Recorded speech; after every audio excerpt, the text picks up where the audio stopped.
సరేలే. మనము మన దేశంలో బతకడానికే ఇప్పుడు జాబులు దొరకడానికే చాలా కష్టంగా ఉంది. విదేశాలకు ఏం వెళ్తాం? వెళ్ళలేం కదా! సర్లే పోనీలే. విదేశాలు చూపించడానికి ఒక మంచి యాత్రికుడు దొరికాడు అనేసి తన వీడియోస్ ప్రతి వీడియో అప్లోడ్ చేస్తుంటే చూస్తూ ఉంటాం. సో, ఇప్పుడు తనకేమైంది అనంటే చాలామంది ఫాలోవర్స్ తగ్గిపోతున్నారు. ఫాలోవర్స్ తగ్గిపోవడానికి గల కారణం ఏంటో తెలుసా? తన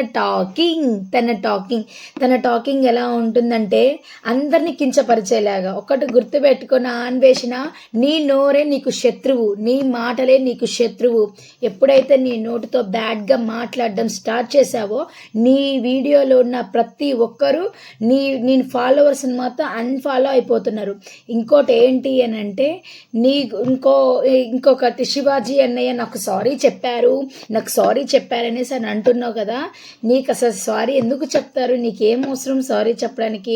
అది ఏదో వీడియో తీసుకొచ్చి నాకు సారీ చెప్పారు కాబట్టి మేము కామెంట్స్ మీద తిడుతున్నాం కాబట్టి నువ్వు ఇంకైనా కామెంట్స్ ఆపుతారులే, ఇంకా బ్యాడ్ కామెంట్స్ రావు, అన్ఫాలో చేస్తారని భయంతో నువ్వు ఆ వీడియో తీసుకొచ్చి ఆ క్లిప్ తీసుకొచ్చి నువ్వు సారీ చెప్పారని ఏదో మేనేజ్ చేస్తున్నావు. ఇంకోటి ఏంటి, గరికపాటి ఉన్నారు కదా, గరికపాటి గారిని బ్యాడ్గా మాట్లాడుతున్నావు.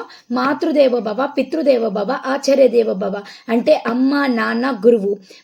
అంటే ఆయన ఆచార్య అంటే ఆయన గురువు గారితో సమానం. ఆయన మాట్లాడే ప్రతి మాట ప్రతి ఒక్క లైఫ్లో కూడా జరుగుతుంది కాబట్టి ఆయన కరెక్ట్గా మాట్లాడుతున్నావు. నువ్వు తన్ను పట్టుకొని నీ నాన్నగారితో సమానమైన ఆ మనిషిని నువ్వు బ్యాడ్గా మాట్లాడితే నీకు అసలు ఏమొస్తుంది? ఏమీ రాదు.